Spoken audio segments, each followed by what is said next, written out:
اما بعد فقد قال اللہ تبارک و تعالی کما ورد فی بدء سورۃ النساء اعوذ باللہ من الشیطان الرجیم بسم اللہ الرحمن الرحیم یا ایھا الناس اتقوا ربکم الذی خلقکم من نفس واحدۃ وخلق منها زوجها وبث منهما رجالا كثيرا ونساء واتقوا الله الذي تساءلون به والارحام ان الله كان عليكم رقيبا صدق الله العظيم رب اشرح لي صدري ويسر لي امري واحلل عقدة من لساني يفقهوا قولي اللهم ربنا الهمنا رشدنا واعذنا من شرور انفسنا اللهم ارنا الحق حقا وارزقنا اتباعه وارنا الباطل باطلا وارزقنا اجتنابه اللهم ارحمنا بالقرآن العظيم اللهم اجعله لنا اماما ونورا وهدى ورحمة اللهم ذكرنا منه ما نسينا وعلمنا منه ما جهلنا وارزقنا تلاوته آناء الليل وآناء النهار واجعلہ لنا حجۃ یا رب العالمین آمین۔ اس سے پہلے ہم دو صورتیں مکمل پڑھ چکے ہیں، سورہ بقرہ، سورہ آل عمران، اور جیسا کہ بار بار بات واضح ہو چکی ہے وہ دونوں ایک حسین جوڑے کی شکل میں ہیں۔ اس کے بعد مصحف میں جو دو صورتیں آ رہی ہیں، یہ سورہ نساء جس کا ہم آغاز کر رہے ہیں، اور اس کے بعد جو آئے گی سورہ مائدہ، یہ بھی ایک جوڑے کی شکل میں ہے۔ چنانچہ ایک سطحی سی مشابہت تو آپ یہ دیکھیے کہ جبکہ سورہ بقرہ اور سورہ آل عمران دونوں شروع ہوئی حروف مقطعات الف لام میم سے، وہاں یہ صورتیں بغیر کسی حروف مقطعات کے، بغیر کسی تمہید کے، ان دونوں صورتوں میں قرآن مجید کی عظمت کا بیان آیا ہے حروف مقطعات کے فوراً بعد، ھدی للمتقین۔ اسی طریقے سے سورہ آل عمران میں یہاں اس کا کوئی ذکر نہیں ہے، یہاں بھی براہ راست بات شروع ہو رہی ہے یا ایھا الناس اتقوا ربکم، اور سورہ مائدہ میں بھی براہ راست یا ایھا الذین آمنوا اوفوا بالعقود، براہ راست گفتگو شروع ہو رہی ہے۔ سورہ بقرہ اور سورہ آل عمران کے اختتام پر نہایت جامع دعائیں ہیں، لیکن ان دونوں صورتوں کے اندر کوئی ایسی شے موجود نہیں ہے، تو یہ اپنی جگہ پر مشابہ ہیں ایک دوسرے کے، اور وہ اپنی جگہ پر مشابہ ہیں ایک دوسرے کے۔ یہ جو سورہ مبارکہ ہے یہ خاص طور پر انسانی زندگی کے اس پہلو سے بحث کر رہی ہے کہ جہاں سے تمدن کا آغاز ہوتا ہے۔ تمدن کی بنیادی سطح ہے معاشرہ، اور اس سے پھر بلندتر سطح ہوتی ریاست۔ آرگنائزڈ سوسائٹی کا نام ریاست ہے۔ تو جو پہلی منزل ہے تمدن کی یعنی معاشرہ، وہ بنیادی مضمون ہے اس سورہ مبارکہ کا، اور جو آخری منزل ہے یعنی ریاست، وہ بنیادی مضمون ہے سورہ مائدہ کا۔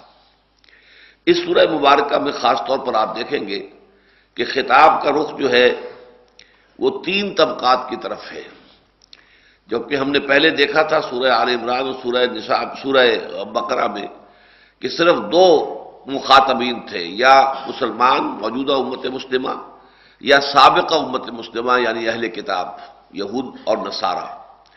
یہاں آپ کو تین ملیں گے۔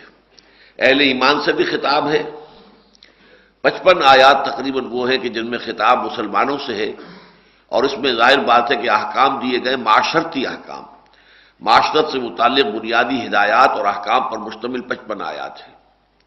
دوسرے اس میں خطاب ہے بہت مختصر، اور وہ ہے اہل کتاب سے، وہ 37 آیات آپ کو ملیں گی اس میں، اور لیکن سب سے زیادہ کثیر جو یہاں پر خطاب ہوا ہے، سب سے زیادہ نمایاں اور مفصل، وہ منافقین سے ہے۔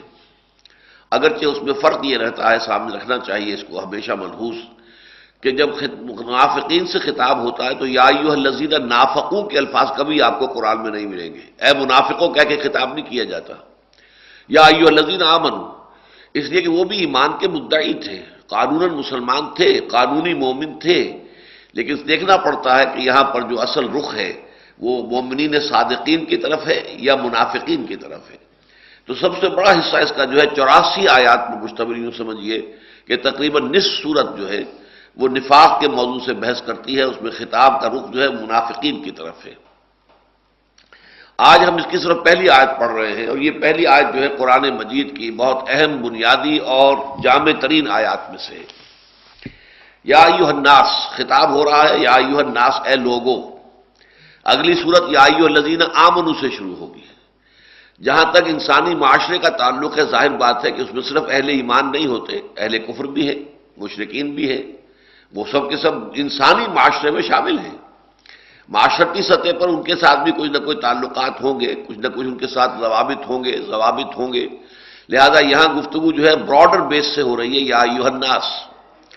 جبکہ اسلامی ریاست جب بنتی ہے، اسلامی ریاست کا جو شریک ہوتا ہے، جو پورا مکمل شہری، مستقل اور مکمل شہری جو ہے، complete citizen, full citizen of Islamic state, وہ صرف مسلمان ہوتا ہے۔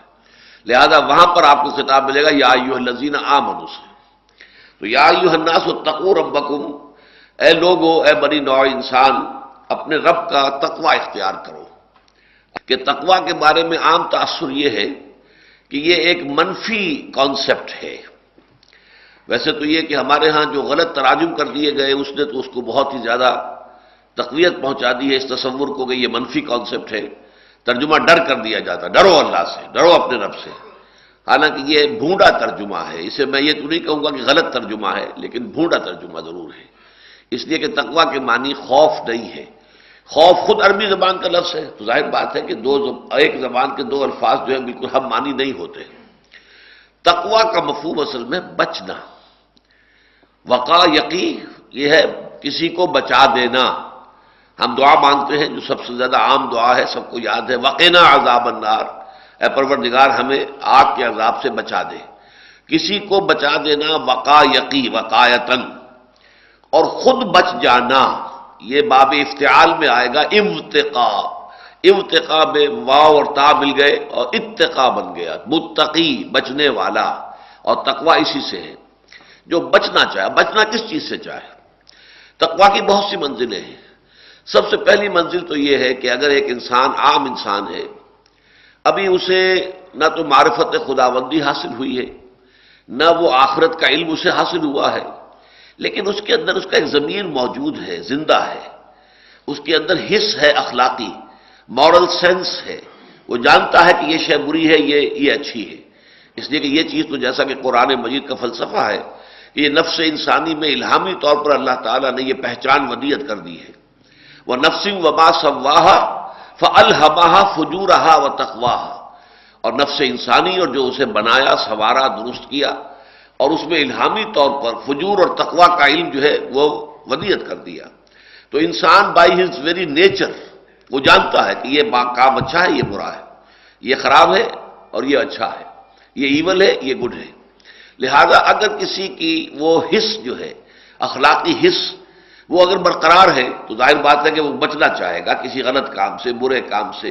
یہ بھی تقوی کی ایک کیفیت ہے، اور یہی اصل میں وہ منزل ہے، ابتدائی منزل، جس کا کہ سورہ بقرہ کے آغاز میں تذکرہ کیا گیا کہ الف لام میم ذالک الکتاب لا ریب فیہ ھدی للمتقین، یہ ہدایت ہے متقیوں کے لیے، یعنی وہ لوگ جن کے اندر ان کی اخلاقی سینس برقرار ہے، اخلاقی حس جو ہے برقرار ہے، ان کا ضمیر زندہ ہے، وہ بدی کو بدی جانتے ہیں اور بھلائی کو بھلائی سمجھتے ہیں، اور وہ چاہتے ہیں کہ بدی سے بچیں اور بھلائی کی طرف جھکیں۔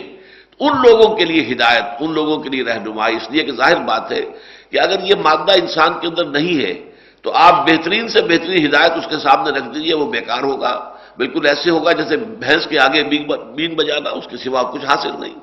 لہذا قرآن مجید اگرچہ فی نفس ہی اپنے مقام پر تو یہ ہدایت ہے تمام نوع انسانی کے لیے، ھدی للناس وبینات من الھدی والفرقان، لیکن یہ کہ اس سے استفادہ کر سکتے ہیں صرف وہ لوگ جن کے اندر وہ حصے تقوی موجود ہو، جن کے اندر طلب اندر سے موجود ہو کہ وہ برائی سے بچیں اور بھلائی کا اختیار کریں۔ لیکن اس سے آگے بڑھ کر یہ تقوی جب اللہ تعالیٰ کا علم بھی انسان کو حاصل ہو جائے، ایمان باللہ، ایمان بالآخرہ، تو اب اس تقوی کے اندر ایک اور رنگ پیدا ہوگا، اور وہ یہ کہ ہر اس کام سے انسان بچے جن سے اللہ ناراض ہوتا ہے، ہر اس کام سے بچے جس پر کہ آخرت میں سزا کی وعید ہے۔ تو یہ گویا کہ تقوی کا اب ایک اگلی منزل آ گئی۔ لیکن یہاں تک بھی تصور جو ہے، جیسا کہ میں نے عرض کیا، یہ کسی نہ کسی درجے میں منفی تصور ہے۔ لیکن سورہ مائدہ جو اگلی سورت ہے سورہ نساء کے بعد، اس کی آیت نمبر 93 سے ہمارے سامنے ایک عظیم حقیقت آتی ہے کہ تقوی تو اصل میں ایک ڈرائیونگ فورس ہے، ایک موٹیویٹنگ فورس ہے جو انسان کو بہتر سے بہتر، بلند سے بلند تر روحانی مقامات تک لے جانے والی ہے۔ اذا اتقوا وآمنوا ثم اتقوا، اذا اتقوا وآمنوا وعملوا الصالحات ثم اتقوا وآمنوا ثم اتقوا واحسنوا واللہ يحب المحسنین۔ تو اس آیت کو میں بیان کر چکا ہوں تقریباً 1 گھنٹے کی اپنے بیان میں، اور اس کے ساتھ ہی یہ ہے کہ حدیث جبرائیل میں، جس میں کہ اخبرنی عن الاسلام، اخبرنی عن الایمان، اخبرنی عن الاحسان، یہ 3 سوالات حضرت جبرائیل نے کیے تھے حضور سے، حضور نے اس کے جواب دیے تھے، ان دونوں کے درمیان کوریلیشن میں واضح کر چکا ہوں۔ تو یا ایھا الناس اتقوا ربکم، اب یہاں پہ اصل بات کیا ہے کہ انسانی معاشرت کے اندر ظاہر بات ہے کہ سب سے زیادہ جس شے کی ضرورت ہے وہ تقویٰ ہے، اس لیے کہ سب سے پہلے افراد کو بچنا ہے برائی سے، اور پھر معاشرے کو بچانا ہے برائی سے۔ تو تقویٰ کی روح اگر معاشرے میں کار فرما ہوگی، اور تمام جو بھی افراد ہیں معاشرے کے، وہ سب کے سب اپنا فرض ادا کرنے کے لیے تیار ہوں گے، اس لیے کہ اگر نہیں کریں گے تو اللہ تعالیٰ کے یہاں باس پرس ہو جائے گی۔ دوسروں کے حقوق ادا کرنے کو تیار ہوں گے، اس لیے کہ اگر نہیں کریں گے تو اللہ تعالیٰ کے یہاں باس پرس ہو جائے گی۔ تو یہ احساس تقویٰ جو ہے، یہ فرد سے پھر پورے معاشرے کے اندر جو سرایت کرتا ہے، تو ایک ایسا معاشرہ وجود میں آتا ہے اجتماعی طور پر کہ جس میں عدل ہے، احسان ہے، سکون ہے، اطمینان ہے، ہر ایک جو فرض ادا، جس کے ذمے جو فرض ہے وہ ادا کر رہا ہے، اور جس کا بھی جو بھی حق ہے وہ اسے مل رہا ہے۔ تو اس کے لیے لازم ہے کہ تقویٰ در حقیقت وہ جڑ اور بنیاد بن جائے کسی معاشرے کے اندر۔ یا ایھا الناس اتقوا ربکم الذی خلقکم من نفس واحدہ، اپنے اس رب کا تقویٰ اختیار کرو۔ رب کے معنی اگرچہ پروردگار زیادہ کیے جاتے ہیں ربوبیت کے حوالے سے، لیکن رب کا مفہوم ایک مالک کا بھی ہے۔ رب الدار، گھر کا مالک، رب المال، جو مال کا مالک ہے، دولت کا مالک ہے۔ جیسے کہیں اگر کوئی مزاربت ہو رہی ہے تو مزاربت میں سرمایہ ایک کا ہوتا ہے، محنت دوسرے کی ہوتی ہے، تو ایک رب المال کہلائے گا وہ شخص کے جو سرمایہ کا مالک ہے، دوسرا جو ہے وہ عامل کہلائے گا، وہ عمل کرنے والا ہے، وہ محنتی ہے، وہ کوشش کر رہا ہے، وہ جد و جہد کر رہا ہے، وہ کام کر رہا ہے۔ تو رب اصل میں مالک کو بھی کہتے ہیں۔ تو رب، اپنے اس رب کا تقویٰ اختیار کرو، اپنے اس رب کی نافرمانی سے بچنے کی کوشش کرو، اپنے اس رب کو ناراض کرنے سے اپنے آپ کو باز رکھنے کی کوشش کرو، جس نے تمہیں پیدا کیا من نفس واحدۃ وخلق منہا زوجہا، تمہیں پیدا کیا ایک جان سے اور اسی سے بنایا اس کا جوڑا۔ یہ آیت جو ہے اس اعتبار سے مشکلات القرآن میں سے ہے، یہ مضمون تو بار بار قرآن میں آتا ہے، لیکن یہ ہے کہ اس کے ضمن میں ایک جان سے پیدا کیا، اس سے مراد حضرت آدم علیہ السلام، اور زوج اس کی پیدا کی اس کو ہے حضرت حوا سلام علیہا۔ لیکن یہ ہے کہ ان کی کس طور سے تخلیق ہوئی ہے، بعض روایات میں جو آیا ہے کہ اللہ تعالیٰ نے پہلے حضرت آدم کو پیدا کیا، اور حضرت آدم جب کہ سوئے ہوئے تھے تو ان کی ایک پسلی نکالی اور اس پسلی سے حضرت حوا کی تخلیق ہوئی۔ یہ روایت ہمارے ہاں عام مذہبی طبقات کے اندر بہت عام ہے، لیکن یہ روایت ہو سکتا ہے کہ یہ روایت اپنی جگہ سند کے اعتبار سے درست ہو، لیکن آیا اس کا مفہوم وہی ہے کہ جو الفاظ سے متبادر ہو رہا ہے، ظاہر ہو رہا ہے، یا یہ کہ یہ کوئی استعارہ ہے کسی شے کی حقیقت کو واضح کرنے کے لیے؟ اس لیے کہ ایک حدیث میں آتا ہے کہ عورت کی مثال پسلی کی سی ہے، جیسے پسلی کے اندر ٹیڑھ ہے اور ٹیڑھ اس کی فطرت ہے، اس کو سیدھا کرنے کی کوشش کرو گے تو ٹوٹ جائے گی۔ اسی طرح عورت کی فطرت میں بھی کچھ ہے، ٹیڑھ ہے، وہ ناز والے نیاز کیا جانے، وہ ناز کا انداز اس کا ایک ہوتا ہے، یہ اس کی اپنی فطرت کے اندر ہے۔ تو اس کو اسی اعتبار سے ڈیل کرو اور اس کے جذبات اور اس کے احساسات کا لحاظ رکھو اور پاس کرو، ورنہ اگر اسے زبردستی سیدھا کرنے کی کوشش کرو گے تو ٹوٹ جائے گی۔ تو ہو سکتا ہے کہ اسی مفہوم کے اندر اس حدیث کے اندر وہ لفظات آ گئے ہوں، اس لیے کہ قرآن مجید کے دوسرے مقامات سے جبکہ ہمیں یہ اصول معلوم ہے کہ القرآن یفسر بعضہ بعضا، قرآن مجید کا ایک حصہ دوسرے حصے کی وضاحت کرتا ہے۔ تو اب ہمیں سورہ نحل میں آیت ملتی ہے واللہ جعل لکم من انفسکم ازواجا، اے لوگو، اب یہاں جمع کا صیغہ ہے، اے لوگو اللہ نے تمہارے لیے تمہاری ہی نفوس میں سے بیویاں بنا دی۔ اب اس کے کیا معنی ہوئے؟ کیا ہم میں سے ہر ایک کی پسلی سے اس کی بیوی کی تخلیق ہوئی ہے؟ اب یہ تو محال مطلق ہے، یہ ظاہر بات ہے کہ یہ ناممکن والی بات ہے، یہ مشاہدے کے خلاف ہے، حقیقت کے خلاف ہے، لہذا یہاں پہ ترجمہ کچھ اور کرنا پڑے گا۔ اور یہ مضمون جیسا کہ میں نے آپ سے کہا ہے کہ اہم مضامین قرآن مجید میں کم از کم 2 جگہ ضرور آتے ہیں، لہذا یہ مضمون سورہ شورى میں پھر دوبارہ آیا ہے۔ جعل لکم من انفسکم ازواجا ومن الانعام ازواجا یذرؤکم فیہ، اللہ نے تمہارے لیے تمہارے نفس سے تمہارے جوڑے پیدا کر دیے اور حیوانات میں بھی جوڑے پیدا کر دیے، اور اسی کے ذریعے سے وہ تمہاری نسل کو پھیلاتا ہے، آگے بڑھاتا ہے، تمہاری افزائش نسل کرتا ہے۔ تو یہ مضمون قرآن میں 2 دفعہ آیا، تو جب جمع کے سیغے میں آیا تو اس کا مطلب یہ ہے کہ وہ پسلی والا معاملہ یہاں پر کسی طور سے منطبق نہیں ہو سکتا۔ اس کا مطلب کیا ہے؟ ایک ہی جان ہے کہ جس سے یہ دونوں سیکسز وجود میں آئے ہیں۔ اب اس میں ظاہر بات ہے کہ جدید جو سائنس ہے اور اس نے جو بھی ترقی کی ہے اور ارتقاء کا جو ایک نظریہ ہے اس کے حوالے سے جو حقائق سامنے آئی ہیں کہ جو سب سے پہلے حیوانات پیدا کیے گئے ہیں ان کے اندر سیکس نہیں تھا۔ امیبا ایک سیل کا جانور ہے، ایک سیل کا حیوان ہے، اس میں نہ کوئی میل ہے نہ فیمیل ہے۔ ریپروڈکشن کیسے ہوتی ہے کہ اس ایک سیل کے 2 سیل ہو گئے تو ریپروڈکشن ہو گئی، پیرنٹ ختم ہو گیا تو 2 بچے اس کے پیدا ہو گئے، اب 2 سے وہ 4 ہو جائیں گے، پیرنٹ ختم ہوتے جائیں گے اور وہ اولاد بڑھتی چلی جائے گی۔ لیکن یہ کہ ذرا اور آگے چلتے ہیں حیوانات میں، ذرا ہائر سکیل پر آ کر اب سیکس ظاہر ہوتا ہے، اب میل اور فیمیل کی جو ہے وہ ڈفرینسیشن آتی ہے۔ اس اعتبار سے گویا کہ پہلے وہ نفس یا نفس کہا گیا ہے، جان ایک ہی تھی، ایک ہی جان سے پھر اس کا جوڑا بنایا گیا، اسی میں سے نکلا ہے۔ اور یہاں پر اس آیت کا ترجمہ کرتے ہوئے بہترین لفظ یہ ہوگا کہ خلقکم من نفس واحدۃ وخلق منہا زوجہا، تمہیں بنایا ایک ہی جان سے اور ایک ہی نوع سے بنایا اور اسی نوع سے اس کا جوڑا بنایا۔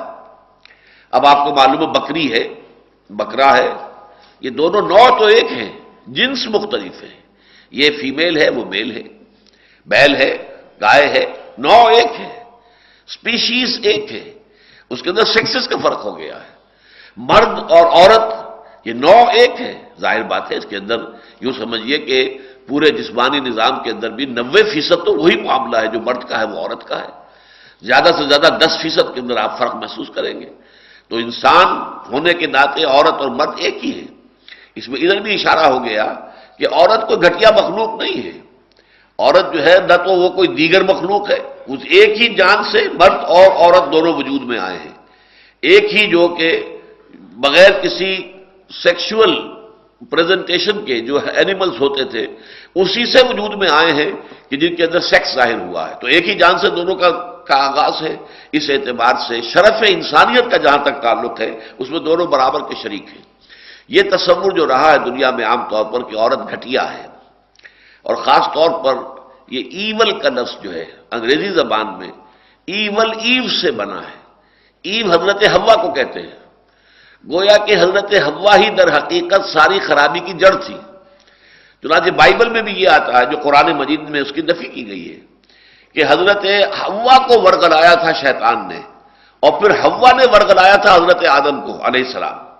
قرآن مجید میں یہ نہیں ہے، فَأَزَلَّهُمَا الشَّيْطَانُ عَنْهَا، ان دونوں کو شیطان نے پھسلا دیا اور ان کے پاؤں ڈگمگا دیے، اللہ کے حکم کی خلاف ورزی کروا دی، وہ تسلیہ کا صیغہ ہے، فَأَزَلَّهُمَا الشَّيْطَانُ عَنْهَا فَأَخْرَجَهُمَا مِمَّا كَانَا فِيهِ، اور ان دونوں نے ہی پھر معافی مانگی تھی، ربنا ظلمنا انفسنا وَإِن لَّمْ تَغْفِرْ لَنَا وَتَرْحَمْنَا لَنَكُونَنَّ مِنَ الْخَاسِرِينَ۔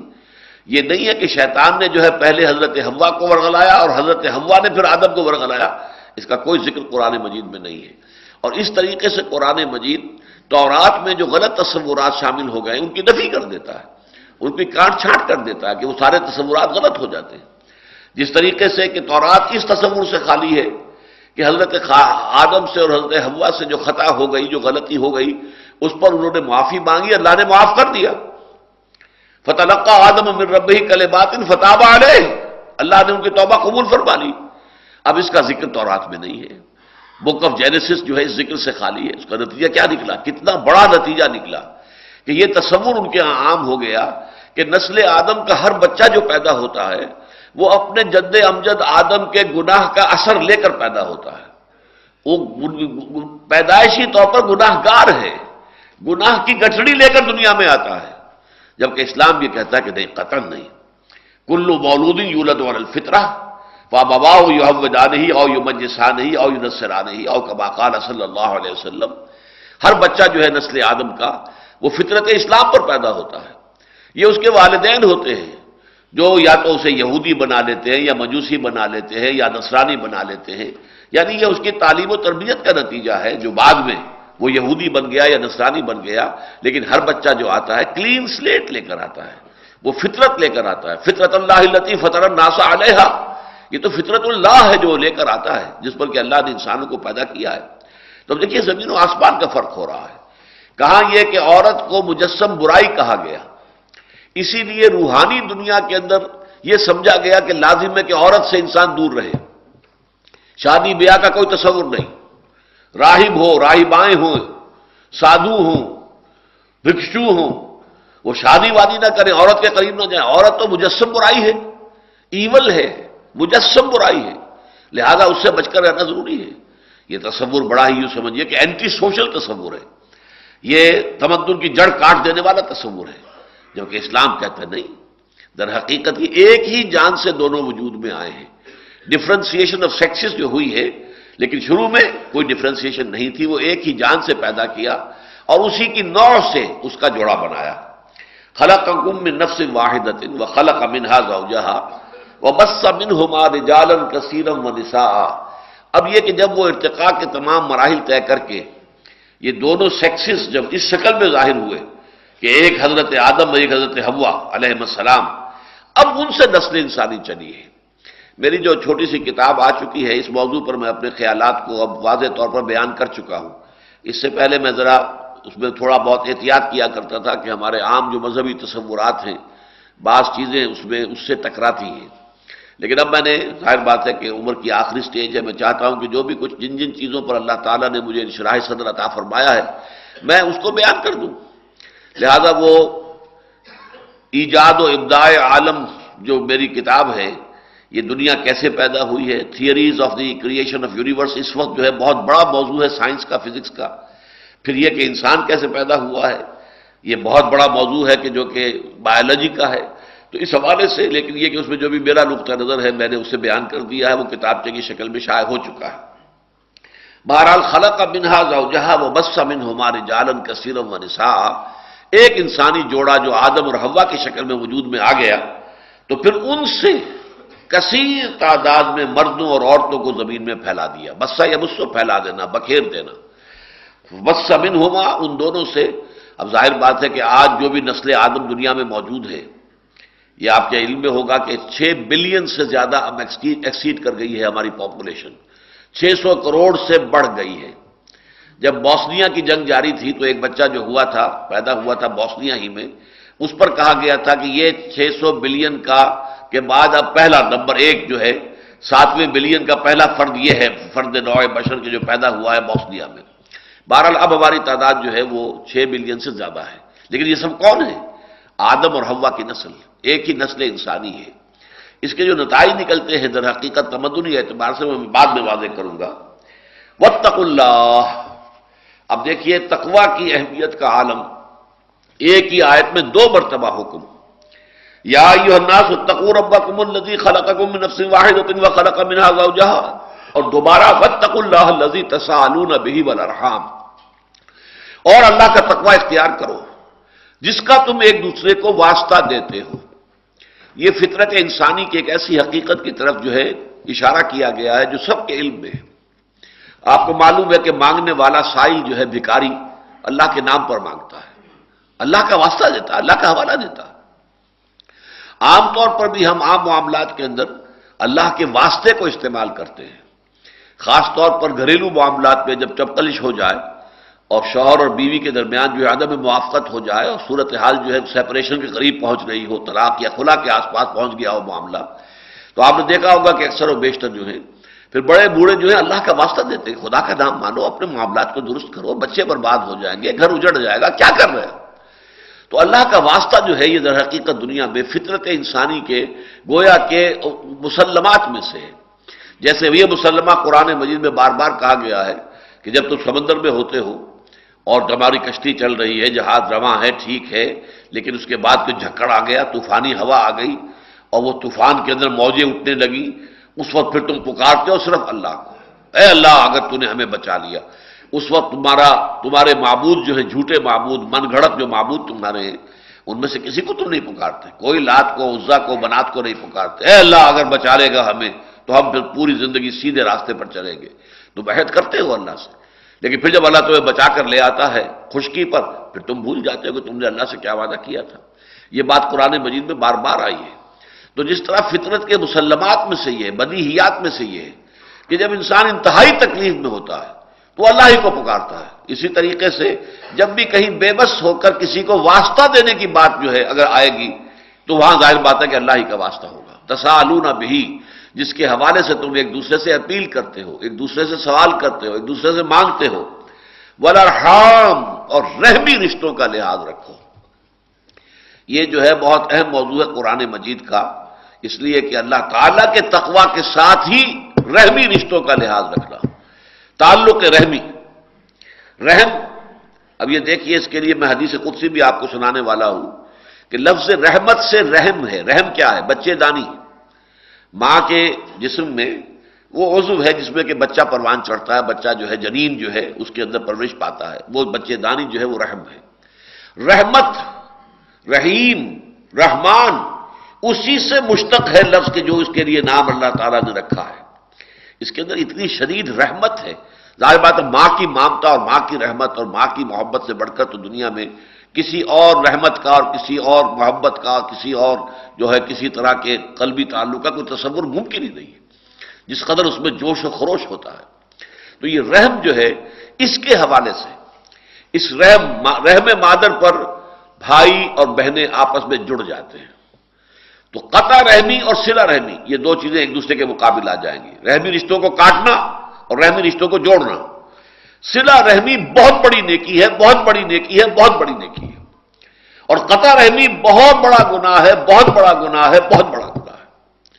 اور اس میں اب آپ دیکھیے تمدنی اعتبار سے، جیسا کہ میں نے عرض کیا تھا کہ یہ مسائل جو ہیں بڑی بنیادی چیزیں ہیں کہ ایک ماں کے رحم پر بھائی بہن یہ جڑ گئے، دادی کے رحم پر جا کر ایک زیادہ وسیع تر سرکل ہے جو جڑ گیا ہے، پردادی کے رحم پر جا کر ایک اور وسیع تر سرکل ہے جو جڑ گیا ہے، اور حوا کے رحم پر جا کر پوری نوع انسانی جڑ گئی ہے ایک رشتہ اخوت کے اندر۔ سب کے درمیان ایک بھائی چارہ ہے، اس لیے کہ بہرحال کوئی کالا ہو، کوئی پیلا ہو، کوئی سفید ہو، کوئی لال ہو، کوئی مشرق کا رہنے والا ہو، کوئی مغرب کا رہنے والا ہو، کوئی سی زبان ہے، تو سب حوا کی اولاد، حوا کی نسل، آدم اور حوا کی اولاد۔ حوا ہی کے رحم سے درجو سمجھیے کہ نسل انسانی کا یہ پورا درخت جو ہے یہ پھوٹا ہے، تو کہاں سے؟ رحم حوا سے۔ اس حوالے سے رحمی رشتوں کا لحاظ رکھنا جو ہے یہ در حقیقت معاشرت کے اندر ایک جو ہے خوبصورتی، ایک صلح جوئی کی کیفیت، ایک محبت کی چاشنی، اور نہ صرف عدل بلکہ احسان، ان اللہ یامرکم بالعدل والاحسان، احسان آگے بڑھ کر بھلائی کرنا، نیکی کرنا، صلہ رحمی کرنا، رحمی رشتے کو جوڑنے کی کوشش کرنا۔ تو فرمایا واتقوا اللہ الذی تسالون بہ والارحام، اور رحمی رشتوں کا لحاظ رکھو، ان اللہ کان علیکم رقیبا، یقیناً اللہ تعالیٰ تم پر نگران ہے اور نگہبان ہے، تمہارا ہر عمل اس کی نگاہ میں ہے۔ اب اس سے پہلے کہ میں آگے بڑھوں میں آپ کو یہ حدیث قدسی سنا دیتا ہوں۔ یہ متفق علیہ روایت ہے، بخاری اور مسلم دونوں کی۔ حضرت ابو ہریرہ رضی اللہ تعالی عنہ اس کے راوی ہیں۔ قال رسول اللہ صلی اللہ علیہ وسلم ان اللہ تعالی خلق الخلق حتی اذا فرغ منہم، یقیناً اللہ تعالیٰ نے تمام مخلوقات کو پیدا کیا یہاں تک کہ جب اللہ تعالیٰ اپنی اس تخلیق کے عمل سے فارغ ہو گیا، قامت الرحم، تو اب رحم کھڑا ہو گیا، فقالت، اور اس نے یہ کہا، ھذا مقام العائذ بک من القطیعۃ، پروردگار یہ مقام ہے اس ہستی کا کہ جو تیرے پناہ میں آئے قطع رحمی سے۔ اب رحم جو ہے وہ در حقیقت فریاد کر رہا ہے کہ اللہ میں یہاں جو کھڑی ہوں اس وقت یا کھڑا ہوں، میں اس لیے کھڑا ہوں کہ جو مجھے کاٹے اس سے تو مجھے اپنی پناہ میں لے لے، قطع رحمی سے مجھے بچا۔ قال نعم، اور اللہ نے فرمایا کیوں نہیں، ٹھیک ہے تم صحیح کہہ رہی ہو۔ اما ترضین، کیا تو اس پر راضی نہیں ہے، ان اصل من وصل کے، کہ میں جڑوں اس سے جو تجھے جوڑے، وہ اقطع من قطعک، اور میں کٹ جاؤں اس سے جو تجھے کاٹے۔ اب یہ حدیث قدسی کے الفاظ ہو گئے کہ اللہ تعالیٰ جڑتا ہے کس سے؟ جو رحم کو جوڑتا ہے، رحمی رشتوں کو جوڑتا ہے، صلہ رحمی کرتا ہے، اور اللہ تعالیٰ کٹ جاتا ہے، لا تعلقی اختیار کر لیتا ہے اس سے کہ جو رحمی رشتوں کو توڑتا ہے۔ قالت بلا، تو اس رحم نے کہا کیوں نہیں؟ قال فذالک لک، تو ٹھیک ہے، یہ فیصلہ میرا ہے، یہ فیصلہ جو ہے تمہارے لیے ہمیشہ کے لیے صادر ہو گیا، جو تجھے کاٹے گا میں اس سے کٹ جاؤں گا، اور جو تجھے جوڑے گا میں اس سے جڑوں گا۔ ثم قال رسول اللہ صلی اللہ علیہ وسلم، یہ حدیث قدسی بیان فرما کر پھر حضور نے فرمایا اقرؤوا ان شئتم، اگر تم چاہو تو سورہ محمد صلی اللہ علیہ وسلم کی یہ آیت بھی تلاوت کر لو، فَهَلْ عَصَيْتُمْ إِن تَوَلَّيْتُمْ أَن تَفْسُدُوا فِي الْأَرْضِ وَتُقَطِّعُوا أَرْحَامَكُمْ أُولَٰئِكَ الَّذِينَ لَعَنَهُمُ اللَّهُ فَأَصَمَّهُمْ وَأَعْمَىٰ أَبْصَارَهُم، تو کیا اس کا اندیشہ نہیں ہے کہ اگر اسی حالت میں کہ ابھی تمہاری تربیت نہیں ہوئی ہے، تزکیہ نہیں ہوا ہے، تمہاری نیتوں کا بھی کھوٹ پوری طریقے سے باہر نہیں نکلا ہے، اگر کہیں تمہیں حکومت مل جائے، تمہارے ہاتھ میں اختیارات آ جائیں، تو تم زمین میں فساد مچاؤ گے اور رحمی رشتے قطع کرو گے، اور اللہ تعالیٰ جو ہے اس کے نتیجے میں پھر تمہیں اندھا بھی کر دے گا، لعنہم، لعنت بھی کرے گا، فاسمہم، اور ان کو بہرا بھی بنا دے گا، وأعمى أبصارهم، اور ان کی نگاہوں کو بھی اندھا کر دے گا۔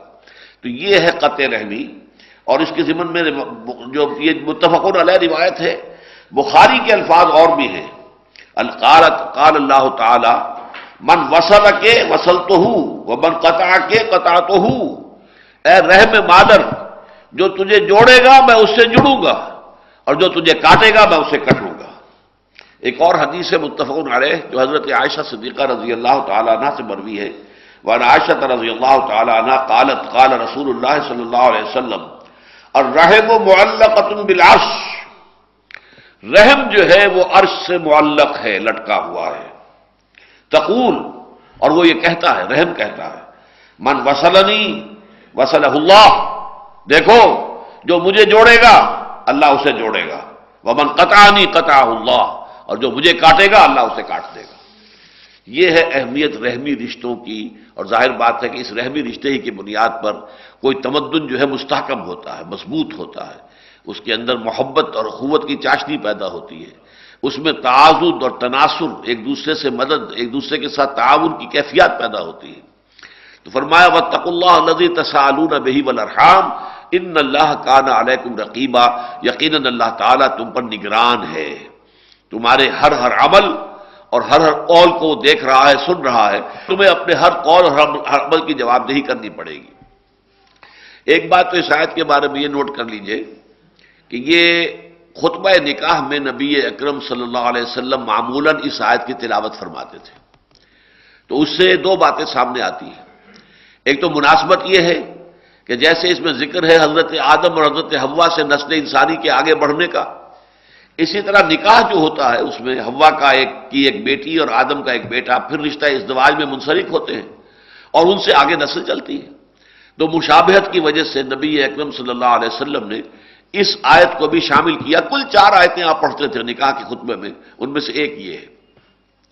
دوسرے یہ کہ اس میں خاص طور پر رحمی رشتے کا لحاظ، اس لیے کہ اب ہر نکاح کے بعد ایک نیا رحمی رشتہ وجود میں آنے والا ہے، تو رحم کا صلہ رحمی کی اہمیت اور اس کی جو ضرورت ہے اس کو یہاں پر نمایاں کیا گیا۔ تیسرے یہ کہ معلوم ہوا کہ خانگی زندگی میں سب سے بڑی شے جو درکار اور مطلوب ہے وہ تقویٰ ہے، اس لیے کہ ایک معاملات ہوتے ہیں کہ جو مثلا منڈی کے معاملے ہیں، بازار کے معاملے ہیں، سود کاروبار کا معاملہ ہے، اس میں کوئی معاہدہ ہوا ہے، اس کی کوئی خلاف ورزی کر رہا ہے، آپ کہیں کوئی دہائی دے سکتے ہیں، کہیں جا کر کوئی پنچایت میں، کہیں کوئی پولیس میں کوئی پرچہ ہو، کچھ ہو، کر سکتے ہیں۔ گھریلو معاملے ایسے ہیں، اب ظاہر بات ہے کہ ایک مرد اور ایک عورت یہ پوری زندگی کے لیے جڑ گئے ہیں آپس میں، ان میں اگر غلط کام ہو رہا ہو، اگر مرد جو ہے عورت پر ظلم کر رہا ہو، تعدی کر رہا ہو، اس کے حقوق جو ہے ادا نہیں کر رہا ہے، اور اپنے جو حقوق ہیں ان سے زائد اس سے طلب کر رہا ہے، اس کے حقوق غصب کر رہا ہے، تو یہاں پولیس پرچے کا امکان نہیں ہے۔ یہاں تو ظاہر بات ہے کہ اگر دل میں تقویٰ ہے، دل میں اللہ کا خوف ہے، دل میں یہ احساس ذمہ داری ہے، اگر یہ ہے کہ جواب دہی کا احساس جو ہے وہ مستحضر ہے کہ مجھے مر کر اپنے پروردگار کے حضور میں حاضر ہونا ہے اور جواب دہی کرنی ہے، تب تو وہ گھر کا ماحول صحیح رہے گا اور عمدہ رہے گا، اور ظاہر بات ہے گھر کا ماحول صحیح ہوگا تو اس میں جو نئی نسل پروان چڑھے گی وہ بھی بہترین ہوگی، وہ ایک صحت مند ماحول میں اس کا نفسیاتی ارتقاء ہوگا، ذہنی ارتقاء ہوگا، ان کی شخصیت جو ہے پروان چڑھے گی ایک صحت مند ماحول میں۔ اور گھر کے اندر اگر اس طرح کی گھٹن ہو، اگر ایک فریق جو ہے اس کو دبا لیا گیا ہے، ظاہر بات ہے دبا لیا گیا تو اس کے جذبات جو ہیں طریقے سے مجروح ہو رہے ہیں، اس کے دل کے اندر جو گھٹن ہے، ظاہر بات ہے وہ گھر کی فضا کے اندر اس کی ریفلیکشن آتی ہے، بچوں پر اس کی ریفلیکشن ہوتی ہے، بچوں کے اندر بھی اس کا ایک رد عمل پیدا ہوتا ہے، اس سے ان کے اندر باغیانہ جذبات پیدا ہوتے ہیں باپ کے خلاف۔ یہ ساری چیزیں جو ہے در حقیقت جو نفسیاتی عوارض جو پیدا ہوتے ہیں خانگی زندگی میں، اس کا سبب کیا ہے؟ تقویٰ کا نہ ہونا۔ یہی وجہ ہے کہ خطبہ نکاح میں تو حضور یہ آیت بھی پڑھتے تھے جس میں کہ ایک آیت میں 2 مرتبہ تقویٰ کا حکم میں آپ کو نوٹ کرا چکا، لیکن اس سے بھی بڑھ کر سورہ آل عمران کی جو آیت ہے جو تقویٰ کے موضوع پر سب سے گاڑھی، سب سے زیادہ تاکیدی آیت ہے قرآن مجید کی، وہ پڑھتے تھے۔ یا ایھا الذین آمنوا اتقوا اللہ حق تقاتہ ولا تموتن الا وانتم مسلمون، اہل ایمان اللہ کا تقویٰ اختیار کرو جتنا کہ اس کے تقویٰ کا حق ہے، جتنا کہ اس کے تقویٰ کا حق ہے۔ اب اس سے زیادہ تو تاکید کا کوئی انداز ممکن نہیں ہے۔ صحابہ کرام تو اس پر گھبرا گئے تھے کہ اے اللہ کے رسول کس شخص کے لیے ممکن ہے کہ وہ اللہ تعالیٰ کا حق ادا کر سکے؟ پھر جب سورہ تغابن کی آیت نازل ہوئی ہے فاتقوا اللہ ما استطعتم واسمعوا واطیعوا، تقویٰ اختیار کرو اللہ کا جتنا بھی تمہارے حد امکان میں ہے، جتنا تمہارے بس میں ہے۔ اس پر پھر وہ مطمئن ہوئے کہ ہاں انسان اپنی امکانی حد تک تو کوشش کر سکتا ہے، لیکن اللہ تعالیٰ کا حق ادا کرنا، جبکہ خود حضور یہ فرماتے ہیں ما عبدناک حق عبادتک وما عرفناک حق معرفتک، اے پروردگار ہم تجھے نہ پہچان سکے جیسا کہ تجھے پہچاننے کا حق تھا، اور اے اللہ ہم تیری بندگی نہ کر سکے، تیری عبادت نہ کر سکے جیسا کہ تیری عبادت کا حق تھا۔ تو جب حضور یہ فرما رہے ہیں اللہ تعالیٰ کے ساتھ خطاب کرتے ہوئے تو کون اور شخص سے جو دعویٰ کر سکے گا؟ لیکن انداز قرآن کا کیا ہے؟ یا ایھا الذین آمنوا اتقوا اللہ حق تقاتہ ولا تموتن الا وانتم مسلمون، اور دیکھنا موت نہ آئے، ہرگز مت مرنا مگر فرما برداری کی حالت میں۔ اور چونکہ موت کا کچھ پتہ نہیں ہے، اچانک آتی ہے، جب آتی ہے اچانک آ جاتی ہے، تو گویا کہ اس کے اوپر عمل کرنے کا ایک ہی طریقہ ہے، اور وہ کیا ہے؟ کوئی لمحہ معصیت میں نہ گزرے، جو لمحہ بھی معصیت میں گزرے گا کیا پتہ اسی لمحے جو ہے موت آ جائے، دبوچ لے، اور اس وقت انسان کسی گناہ کا ارتکاب کر رہا ہو۔ بہرحال اس آیت کا اس حوالے سے میں نے آپ کو اس حوالہ دے دیا ہے کہ یہ خطبہ نکاح کا جزو لازم ہے جو حضور صلی اللہ علیہ وسلم سے منقول ہے، خطبہ نکاح۔ اب اس آیت کے حوالے سے ایک بات اور سمجھیے، اور اس کے لیے ضروری ہے کہ اس کا جو مثنیٰ ہے، میں نے عرض کیا نا کہ آج بھی دوبارہ دہرایا ہے اس بات کو کہ اہم مضامین قرآن مجید میں کم سے کم 2 مرتبہ ضرور آتے ہیں۔ اس آیت کا مثنیٰ جو ہے وہ سورہ حجرات کی آیت نمبر 13 ہے۔ یا ایھا الناس، وہاں بھی یا ایھا الناس سے خطاب ہے۔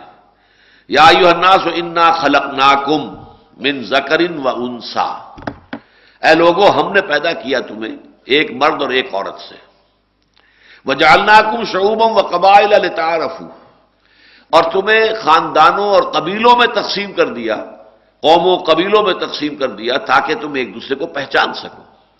ان اکرمکم عند اللہ اتقاکم، دیکھو تم میں سے اللہ تعالیٰ کے ہاں سب سے بڑا جو باعزت ہے وہ ہے جو سب سے بڑھ کر اللہ کا متقی ہے۔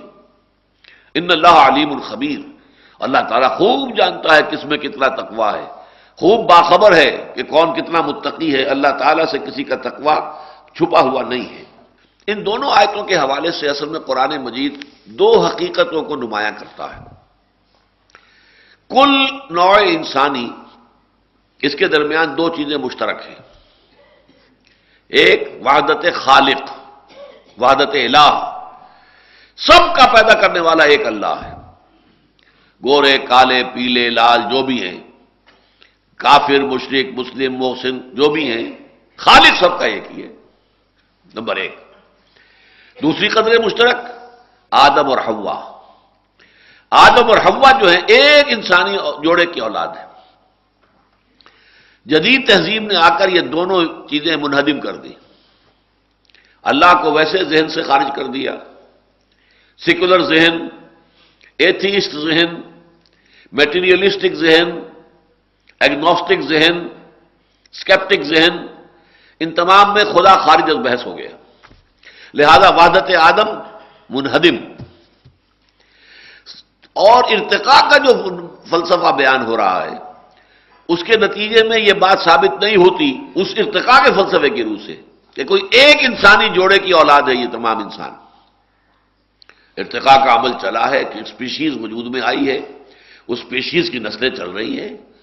آدم کون تھا اس کا کوئی ذکر نہیں، حوا کون تھی اس کا کوئی ذکر نہیں۔ وہ تو یہ ہے کہ ہم اگر جوڑتے ہیں، اگر ارتقاء کے بعض حقائق کو لے کر اس کو پھر قرآن اور سنت کے ساتھ جوڑیں گے تو پھر وہ بات ہوگی جو میں نے لکھی ہے اپنی کتابچے کے اندر، وہ اگر آپ پڑھیں گے ایجاد و ابداع عالم تو اس سے بات واضح ہو جائے گی۔ لیکن ظاہر بات ہے جن کے سامنے وہ بات نہیں ہے تو وہ تو گویا کہ نوع تقریباً جو مختلف قومیں ہیں یہ گویا کہ ان کے اوریجنز مختلف ہیں۔ کوئی ایک کامن جو ہے اینسیسٹری کہ ہمارا اینسیسٹر کوئی کامن ہے، ایک جوڑا ہے انسانی جوڑا آدم اور حوا کا، وہ تصور ذہن سے خارج ہو گیا۔ نتیجہ کیا نکلا؟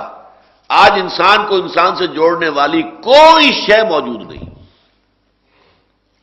اب آپ دنیا کا تصور کیجئے، دنیا سائنس کی ترقی کے نتیجے میں، ٹیکنالوجی کی ترقی کے نتیجے میں ایک گلوبل ولیج بن چکی ہے۔ انسانوں کے مابین فاصلے جو ہوا کرتے تھے تقریباً ختم ہو چکے ہیں۔ یہ ایک گاؤں ہے، گلوبل ولیج ہے۔ اس کا لازمی تقاضا کیا ہے؟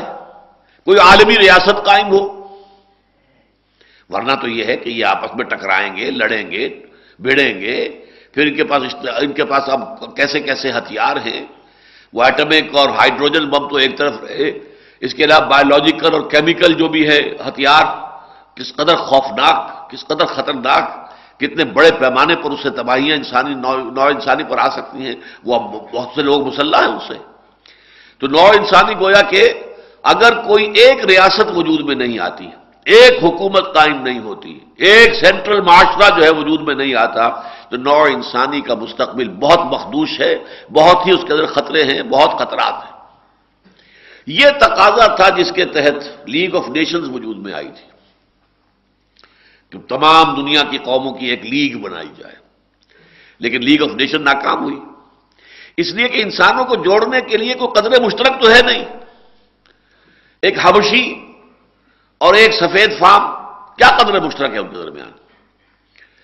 رنگ جو ہے چہرے کا جدا ہے، ان کے فیچرز جدا ہیں، ان کی زبانیں جدا ہیں، کیا چیزیں مشترک ہیں ان کے درمیان؟ اور ظاہر بات ہے کہ کسی فیئر پلے کے لیے، جسٹس کے لیے، انصاف کے لیے، محبت کے لیے، اخوت کے لیے کوئی قدر مشترک درکار ہے۔ وہ قدر مشترک موجود نہیں ہے دنیا کے پاس، لہذا لیگ آف نیشنز، وہ کبھی علامہ اقبال نے ابھی ان کے زمانے میں، ابھی شاید وہ مری نہیں تھی، تو وہ اشعار کہے تھے، تاریخی بیچاری کئی روز سے دم توڑ رہی ہے، ڈر ہے خبر بد نہ میرے منہ سے نکل جائے، تقدیر تو مبرم نظر آتی ہے وہ لیکن پیران کلیسا کی دعا ہے کہ یہ ٹل جائے۔ لیگ آف نیشنز جو ہے مرنے والی ہے۔ اچھا، لیکن وہ ختم ہو گئی۔ تقاضا موجود تھا کہ کوئی شے تو ہو جو انسانوں کو جوڑے، قریب لائے، ایک مرکز میں بٹھائے جہاں پہ فیصلے ہوں۔ تو اس کے نتیجے میں یونائٹڈ نیشنز آرگنائزیشن UN وجود میں آئی۔ اب UN کو وجود میں آئے وہ بھی 50 سال سے زائد ہو گئے، لیکن عدل و انصاف نام کی شے اس کے ہاتھ سے نہیں آ سکی۔ تیمور میں 1.5 سال کے اندر اندر ریفرینڈم ہو کر اور وہ آزادی ہو گئی اس کی۔ کشمیر میں 54 برس بیت گئے، کچھ نہیں ہوا۔ انصاف نام کی کوئی شے نہیں ہے۔ جہاں ان کا اپنا کوئی مفاد ہو، جہاں ان کی اپنی مصلحتیں ہوں، فوراً ایکشن ہو جائے گا، فوراً جو ہے پیس کیپنگ فورس پہنچ جائے گی، فوراً آبزرورز پہنچ جائیں گے۔ اور یہاں فلسطینی چیختے رہے کہ آبزرورز بھیجو، پیس کیپنگ فورس بھیجو، نہیں بھیجی گئی۔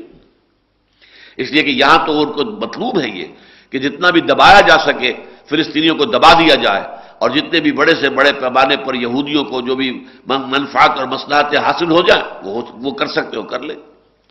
تو معلوم یہ ہوا کہ یہ بھی ادارہ ناکام ہو چکا ہے اور نوع انسانی ایک کرائسس سے دوچار ہے۔ اب یہ ہے کہ ایک پولیس فورس کی حیثیت سے امریکہ جو ہے وہ اپنے آپ کو ایک بہت بڑی طاقت بنا کر، پوری دنیا کا جو ہے پولیس مین بنا کر اگر وہ چاہتا ہے کہ کوئی نظم قائم ہو تو اس کو بھی ظاہر بات ہے کہ فطرت انسانی تو قبول نہیں کرے گی۔ چائنا سامنے آئے گا، اڑے گا، ابھی نارتھ کوریا کھڑا ہوا ہے وہ اڑے گا، ابھی یورپ کے اندر بھی کچھ سرکشی کے آثار آ رہے ہیں، جرمنی سر اٹھا رہا ہے، روس نے بھی پھر کہیں نہ کہیں اپنا جو ہے کوئی بدلہ چکانے کی کوشش کرنی ہے۔ دنیا میں ایک ہی طاقت تو نہیں ہے۔ یہ یونیپولر فورس، یونیپولر ورلڈ اس وقت بن گئی ہے کہ امریکہ جو ہے سول سپریم پاور بن گیا دنیا کی اس وقت بظاہر، لیکن یہ کہ یہ زیادہ دیر رہنے والی شے تو نہیں ہے۔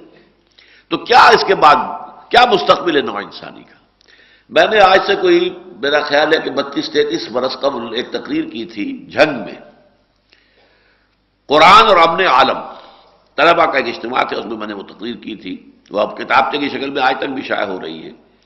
تو میں نے اس میں امن عالم کے حوالے سے عرض کیا تھا کہ دیکھیے امن عالم کی جس کی خواہش تو ہر ایک کو ہے، دنیا میں امن ہو، سکون ہو، عدل ہو، انصاف ہو، چین ہو، لیکن یہ کہ وہ کیسے آئے گا؟ اس کا نسخہ صرف اور صرف اسلام کے پاس ہے۔ اس لیے کہ نمبر 1، امن عالم کے لیے ضروری ہے کہ انسانوں کو داخلی امن حاصل ہو، internal peace. One should be at peace with himself. اپنے وجود میں، اپنے قلب میں، اپنے ذہن میں، اپنے روح میں اطمینان نہیں ہے تو امن کیسے ہوگا؟ ڈسٹربڈ سائیکالوجی کے لوگ ہوتے ہیں کہ جو پورے امن عالم کو تہوبالا کر کے رکھ دیتے ہیں۔ ہٹلر جیسا آدمی کیا تھا؟ ایک سائیکالوجی کا کیس تھا نا، میگالومینیا اس کے اندر پیدا ہوا ہے، اور اس نے کیا کر دیا؟ کروڑوں انسان قتل ہو گئے۔ چنگیز خان ہو، کوئی اور ہو، وہ کیا کرتے تھے؟ در حقیقت ان کے اپنے اندر کا ایک طوفان تھا، وہ اندر کی ڈسسیٹسفیکشن تھی کہ جو بظاہر دوسرے طریقوں سے سیٹسفیکشن حاصل کرنے کے لیے انہوں نے یہ سارے جو ہے پاپڑ بیلے۔ تو اسلام میں عجیب بات یہ ہے کہ اس کی پہلی بنیادی اصطلاح کیا ہے؟ امن، ایمان۔ ایمان کے معنی اپنے آپ کو امن دینا، ایمان۔ الا بذکر اللہ تطمئن القلوب، اللہ کی یاد سے اللہ کے انسانوں کے دلوں کو امن حاصل ہوتا ہے، اطمینان حاصل ہوتا ہے۔ سورہ انعام میں فرمایا ای الفریقین احق بالامن ان کنتم تعلمون الذین آمنوا ولم یلبسوا ایمانہم بظلم اولئک لہم الامن۔ امن کا حقدار کون ہوگا؟ ایک خدا کا ماننے والا یا وہ کہ جو بہت سے خداؤں کو مانتا ہے؟ پھر جواب دیا کہ نہیں، امن کا مستحق صرف وہی ہے جو ایمان لائے اللہ پر اور اپنے ایمان میں کسی شرک کی آمیزش نہ کرے۔ اولئک لہم الامن، انہیں امن حاصل ہوگا۔ اب آپ کو معلوم ہے یہ ہمارا سورہ تغابن کے مضامین کا اور اس کے درس کا حصہ ہوتا ہے۔ راضی برضائے رب، توکل علی اللہ۔ کوئی شے اگر ہاتھ سے نکل گئی تو رنج اور افسوس نہ ہو، لیکن لا تاسوا علی ما فاتکم ولا تفرحوا بما آتاکم۔ اے اللہ یہ چیز مجھے حاصل نہیں ہو سکی، ٹھیک ہے، اگر تیری مرضی یہی ہے یقیناً اسی میں کوئی میرے لیے خیر ہوگی۔ کوئی شکایت نہیں، کوئی شکوہ نہیں، راضی برضائے رب، سرے تسلیم خم ہے جو مزاج یار میں آئے۔ پروردگار جو تیرا فیصلہ ہے میرے لیے وہ سراسر حق ہے۔ عدل فی قضاؤک، اے اللہ تیرا فیصلہ میرے بارے میں جو بھی ہے عدل پر مبنی ہے، جو بھی ہے بظاہر مجھے فوری طور پر پسند نہ بھی آئے تب بھی وہ عدل پر مبنی ہے یقیناً۔ عدل فی قضاؤک، حضور کی ایک بڑی عظیم دعا جو ہے اللہم انی عبدک وابن عبدک وابن امتک فی قبضتک ناصیتی بیدک ماض فی حکمک عدل فی قضاؤک۔ پروردگار میں تیرا ایک بندہ ہوں، میرا باپ بھی تیرا ایک ادنا غلام تھا، میری ماں بھی تیری ایک ادنا کنیز تھی، میں تیرے قبضہ قدرت میں ہوں، میری پیشانی تیرے ہاتھ میں ہے، میرے وجود میں تیرا ہی حکم جاری و ساری ہے، اور میرے بارے میں جو فیصلہ تو کرے وہ عدل ہے، جو فیصلہ کرے۔ یہ ہے وہ عبدیت کا مقام، اللہ تعالیٰ کے ساتھ رشتہ۔ جب یہ رشتہ اللہ سے جڑ جاتا ہے تو اب وہ انٹرنل کانفلکٹس نہیں رہتے، وہ جو اندر کی کیفیات ہوتی ہیں، آدمی پیچ و تاب کھا رہا، یہ کیوں ہو گیا، یہ کیسے ہو گیا، یہ نہیں ہونا چاہیے، اس نے کر دیا، اس نے کر دیا، اس نے مجھے نقصان پہنچایا، اس نے مجھے تکلیف پہنچائی۔ نہیں، جو بھی چیز آ رہی ہے اللہ کے اذن سے آ رہی ہے، چاہے ذریعہ کوئی بن گیا ہے، مجھے کوئی تکلیف پہنچی ہے کسی بھی ذریعے سے پہنچی ہے لیکن بغیر اذن رب نہیں پہنچی ہے، ٹھیک ہے، قانون کے درجے میں اگر وہ لائق سزا ہے سزا دی جائے، لیکن یہ کہ اس کے خلاف وہ غصہ اور وہ جو ایک انسان کے اندر ہوتی ہے کہ اندر ہی اندر پیچ و تاب انسان کھا رہا ہے، وہ کیفیت نہیں رہے گی۔ جو اقبال کا شعر میں نے 12 آپ کو سنایا ہے، برو کشید ز پیچا کہ ہست و بود مرا چہ اقدہا کے مقام رضا کشود میرا۔ ہمیں تو اس مقام رضا نے نکال لیا ہے، ان تمام چیزوں سے یہ پیچ و تاب کھانا اور سب اس سے سب نکال دیا۔ اے اللہ جو تیری مرضی میں اس پر راضی۔ اچھا، اب اس کے نتیجے میں یہ انٹرنل پیس جو ہے انسان کا، انٹرنل ٹرانکولیٹی، انٹرنل پیس، یہ معاشرے میں سرایت کرتا ہے تو اس کا نام ہے اسلام. دیکھیے الفاظ، اسلام پھر پیس سے ہے، امن سے ہے. اندازہ کیجئے کہ امن کے ساتھ تعلق جو ہے ہمارے دین کا کس قدر گہرا ہے. سب سے اہم بنیادی اصطلاحیں دونوں ہیں. یہ ایمان وہ بھی امن سے ہے. نیا چاند دیکھیے تو دعا مانگیے، اللہم احلہ علینا بالامن والایمان والسلامت والاسلام. اے اللہ اس نئے مہینے کو جو اس چاند کے ساتھ طلوع ہو رہا ہے، اے اللہ ہم پر امن اور ایمان کے ساتھ اور سلامتی اور اسلام کے ساتھ طلوع فرما. سلامتی کا تعلق اسلام کے ساتھ ہے اور امن کا تعلق ایمان کے ساتھ ہے. ایمان ہے تو امن ہے، اندر سکون ہے، اطمینان ہے، اندر کوئی پیچ و تاب نہیں ہے. اور اسلام ہے تو اسلام تو کہتے ہی سے المسلم من سلم المسلمون من لسانہ و یدہ. مسلم ہے ہی وہ کہ جس کے ہاتھ اور زبان سے تمام مسلمان محفوظ رہیں. اس کے ہاتھ سے کسی مسلمان کو غضب نہ پہنچے، اس کی زبان سے کسی مسلمان کو تکلیف نہ پہنچے. کوئی تانا دے دیا ہے، کوئی برا نام لے کر پکار دیا ہے، کوئی استہزاء کر دیا ہے، کوئی تمسخر کر دیا ہے، کوئی بیک بائٹنگ کی ہے، کوئی تہمت لگا دی ہے، اس سے اللہ تعالیٰ بچائے رکھے. المسلم من سلم المسلمون من لسانہ و یدہ. تو در حقیقت اسلام کا جو ظہور ہے وہ کیا ہے؟ معاشرے کے اندر ایک سکون اور اطمینان. اب اس کے بعد پھر یہ ہے کہ اگر ایک معاشرہ قائم ہو جاتا ہے جس میں کہ یہ ایمان اور اسلام وجود میں آ گئے، اس معاشرے کا بقیہ پوری نوع انسانی کے ساتھ بھی ایک تعلق ہے، چاہے وہ ایمان نہیں لائے، انہوں نے اللہ کو نہیں مانا، انہوں نے رسول کو نہیں مانا، کتاب کو نہیں مانا، پھر بھی وہ آدم و حوا کی نسل سے تو ہیں. اس اعتبار سے تمہارے بھائی ہیں اور وہ اللہ کی مخلوق تو ہیں. اور آپ کو معلوم ہے اللہ کی مخلوق کا کیا تعلق ہے اللہ کی ذات کے ساتھ؟ الخلق عیال اللہ. کل مخلوق اللہ کے کنبے کے مانند ہے، اللہ کے خاندان کے مانند ہے، کنبے کے مانند ہے. لہذا ان کے ساتھ بھی خیر خواہی کا تعلق، بھلائی کا تعلق. ہاں ان میں سے جو لوگ حربی ہو جائیں، ہمارے خلاف جنگ کریں، ان کے خلاف جنگ ہوگی، ان سے دوستی بھی نہیں ہوگی، ان سے کس طرح کے تعلقات نہیں ہوں گے. لیکن جو لوگ ایسے نہ ہوں ان کے ساتھ ان تبروہم وتقسطوا الیہم. سورہ ممتحنہ میں فرمایا گیا کہ اللہ تعالیٰ تمہیں روکتا نہیں ہے کہ کفار میں سے جو لوگ تمہارے خلاف محاذ آرائی نہیں کرتے، تم سے جنگ نہیں کرتے، تمہیں تمہارے گھروں سے نکالنے کے لیے گٹھ جوڑ نہیں کرتے، ان کے بارے میں اللہ نہیں روکتا. ان تبرؤوا الیہم وتقسطوا الیہم، ان تبروہم وتقسطوا الیہم، کہ ان کے ساتھ بھلائی کرو، نیکی کرو، اچھا سلوک اختیار کرو، حسن سلوک ان کے ساتھ اختیار کرو. تو اسلامی معاشرہ، اسلامی ریاست باقی پوری عالم انسانیت کا جو معاشرہ ہے اس کے ساتھ دو مثبت بنیادوں پر پھر بھی اس کا تعلق ہے. جبکہ آج کا فلسفہ جو ہے اس کی روح سے دو انسانوں کے مابین کوئی تعلق نہیں، گورے اور کالے کے درمیان امریکہ میں کوئی تعلق نہیں. واقعہ یہ ہے کہ جہاں تک دستور کا تعلق ہے اور جہاں تک قانون کا تعلق ہے، جس قدر کوشش امریکی معاشرے میں ہوئی ہے کہ ڈسکریمنیشن نہ ہو، گورے اور کالے میں کوئی امتیاز نہ برتا جائے، میں نہیں سمجھتا کہ اس سے زیادہ قانون کا معاملہ ہو سکتا ہے. آخری حد تک انہوں نے قانون سازی کر دی، لیکن قانون سازی جو ہے وہ دلوں کو نہیں بدل سکتی، احساسات کو نہیں بدل سکتی. آپ چند گورے بیٹھے ہوئے کوئی کالا وہاں آ جائے انہیں محسوس ہوگا کوئی اور آگے آگے، وہ دے ول فیل، ان کو جو ہے وہ دے وونٹ فیل ایٹ پیس، وہ محسوس کریں گے کچھ گڑبڑ ہو گئی. اور وہاں کا مشہور واقعہ امریکہ کا، ان کے ہاں کسی آبادی میں جو اچھی آبادی ہے، سب گورے لوگ آباد ہیں وہاں پر، اور مکانوں کی قیمتیں جو ہیں بڑی اونچی ہیں. کوئی کالا آ کر ایک مکان خرید لے، پھر وہاں پراپرٹی کی قیمت گرنی شروع ہو جاتی ہے. پھر ایک ایک کر کے وہاں سے گورے جو ہے مکان بیچ کے نکلتے ہیں کہ کالے کے ساتھ ہم نہیں رہ سکتے. قانون روک نہیں سکتے. دستوری اور قانونی اعتبار سے جو میں نے عرض کیا نا کہ جس قدر انہوں نے اہتمام کیا ہے کہ کوئی ڈسکریمنیشن نہ ہو، اس سے زیادہ ممکن ہی نہیں ہے. میں آئی ایم ایڈمٹنگ اٹ کہ میکسیمم جو ہو سکتا ہے انہوں نے کیا ہے کہ کہیں کوئی ڈسکریمنیشن نہ ہو. ڈسکریمنیشن کی شکایت کے اوپر بڑے بڑے مقدمے اور لاکھوں ملینز آف ڈالرز جو ہیں اس کا ان کو جو ہے وہ مل جاتا ہے کہ یہ میرے ساتھ ڈسکریمنیشن کی گئی ہے، اس کا ہرجانہ مجھے دیا جائے. وہ ہرجانے ملتے ہیں ان کی عدالتوں سے. لیکن دل کا معاملہ اور ہے، احساسات کا معاملہ اور ہے. میرے اور اس کے درمیان کیا قدر مشترک کوئی نہیں ہے، اس کی رنگت کچھ اور ہے، میری رنگت کچھ اور ہے.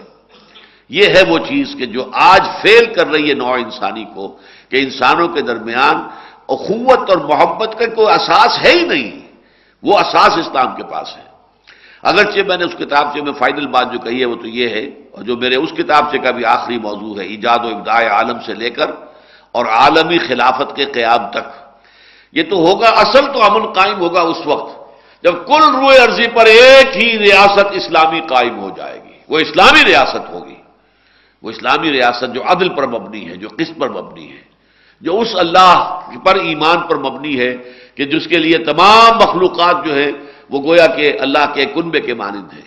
وہ ریاست جب قائم ہوگی، اور وہ ہونی ہے، جس کی پیشن گوئیاں جو ہیں واضح اور صریح، اب ظاہر بات ہے کہ ہم نے بہت سے مواقع پر وہ کتابچہ تقسیم بھی کیا ہے، صریح پیشن گوئیاں۔ اس وقت اگرچہ ہم ایک دھکا کھا کر بیٹھے ہوئے ہیں، ہمیں ایک دھکا پہنچا ہے، دھچکا لگا ہے، جو کچھ ہوا ہے افغانستان میں، اس کی وجہ سے ہماری امیدیں جو ہیں وقتی طور پر کچھ اس کے اندر سردی آئی ہے، ہم ٹھنڈے پڑ گئی ہیں امیدیں، دل جو ہے مردہ ہیں بعض اعتبارات سے، لیکن ہمیں اس دل کو دوبارہ زندہ کرنا ہوگا، وہ امید جو ہے دوبارہ پیدا کرنی ہوگی حضور کی احادیث کی روشنی سے۔ وہ وقت تو آ کر رہے گا، اب نہیں تو آئندہ۔ فیض کی نظم ہے، آئی اس زمانے میں تھی جبکہ میں ایک خاص کیفیت سے گزر رہا تھا، لیکن نظم بڑی عجیب تھی۔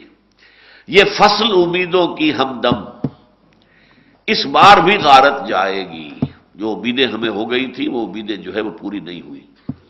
یہ فصل امیدوں کی ہمدم اس بار بھی غارت جائے گی، سب محنت صبحوں شاموں کی اب کے بھی اکارت جائے گی، دھرتی کے کونوں کھدروں میں پھر اپنے لہو کی کھاد بھرو، پھر مٹی سینچو اشکوں سے، پھر اگلی رت کی فکر کرو، پھر اگلی رت کی فکر کرو، جب پھر ایک بار اجڑنا ہے، ایک فصل پکی تو بھر پایا، تب تک تو یہی کچھ کرنا ہے۔ Try and try again, try and try again, try and try again, ہمارا فرض ہے ہمیں کرنا ہے، چاہے کوئی سیٹ بیک آ جائے، چاہے کوئی ہمیں دھچکا لگ جائے، کوئی صدمہ پہنچ جائے، کسی وقت جو ہے جیسا کہ آیا تھا ان یمسسکم قرح فقد مس القوم قرح مثلہ، صحابہ کرام کو چرکا لگا تھا، غزوہ احد میں بہت سخت لگا تھا، لیکن اللہ تعالیٰ نے دلجوئی کی کہ مسلمانوں ہمت نہ ہارو، انتم الاعلون ان کنتم مؤمنین، بالآخر تم ہی سب سے اونچے ہوگے، سربلند ہوگے اگر تم مومن ہوئے، اگر مومن رہے، ایمان پر ثابت قدم رہے تو آخری فتح جو ہے وہ تمہیں مل کر رہے گی۔ بہرحال دنیا میں وہ نظام دوبارہ آئے گا، البتہ یہ آیت اور سورہ حجرات کی آیت نمبر 13 یہ اس اعتبار سے بڑی اہمیت کی حامل ہیں کہ اسلامی ریاست اور معاشرے کا تعلق جو بقیہ انسانوں کے ساتھ ہوگا، جو اس کے اندر معاشرتی طور پر شریک نہیں ہے، مسلمان معاشرے میں تو مسلمان ہی ہوگا، اسلامی ریاست کا شہری تو مسلمان ہی ہوگا، لیکن یہ کہ ان کے باوجود کہ وہ ہمارے اس معاشرے کے اندر ہمارے ساتھ شریک نہیں ہے، ہماری ریاست کے مکمل شہری نہیں ہے، پھر بھی ان کے ساتھ یہ دو رشتے ہیں کہ نحن خلقناکم، ہم نے پیدا کیا تم سب کو، یا ایھا الناس انا خلقناکم من ذکر و انثی، ایک مرد اور ایک عورت سے۔ فرض کیجئے کہ آپ ارتقاء کے نظریے کو مانتے ہوں، لیکن اگر اس کے ساتھ یہ مان لیں کہ ارتقاء کے نتیجے میں ایک فرد وجود میں آیا آدم، اور اس پر اللہ تعالیٰ نے اپنی روح پھونک دی ہے، اس کی نسل ہے جو چل رہی ہے پوری دنیا کے اندر، تو پھر وہ سارے خرابیاں دور ہو جائیں گی کہ جس کی وجہ سے انسان کے درمیان کوئی تعلق نہیں رہا۔ وہی یہاں پر ہے، یا ایھا الناس اتقوا ربکم الذی خلقکم من نفس واحدہ، اے بنی نوع آدم، اپنے اس رب کا تقوی اختیار کرو، اپنے اس مالک اور پروردگار کا تقوی اختیار کرو جس نے تمہیں ایک جان سے پیدا کیا اور اسی جان سے اس کا جوڑا بنا دیا، اسی کے نوع سے اس کا جوڑا بنا دیا، وَبَثَّ مِنْهُمَا رِجَالًا كَثِيرًا وَنِسَاءً، اور کثیر تعداد میں مردوں اور عورتوں کو اسی ایک جوڑے سے پھیلا دیا، وَاتَّقُوا اللَّهَ الَّذِي تَسَاءَلُونَ بِهِ وَالْأَرْحَامَ، اور اللہ کا تقوی اختیار کرو۔ دیکھو دوبارہ ہم تمہیں تاکید کر رہے ہیں کہ اللہ کا تقوی اختیار کرو، اور اس اللہ کا کہ جس کو تم ایک دوسرے کو واسطہ دیتے ہو، والارحام، رحم کا لحاظ رکھو، رحم کا احترام کرو، رحم کو جوڑو کاٹو نہیں، صلہ رحمی کرو، قطع رحم نہ کرو۔ ان اللہ کان علیکم رقیبا، یقیناً اللہ تعالیٰ تم پر نگران ہے، تمہارا ہر قول ہر عمل اس کی نگاہ میں ہے۔ بارک اللہ لی ولکم فی القرآن العظیم ونفعنی وإیاکم بالآیات والذکر الحکیم۔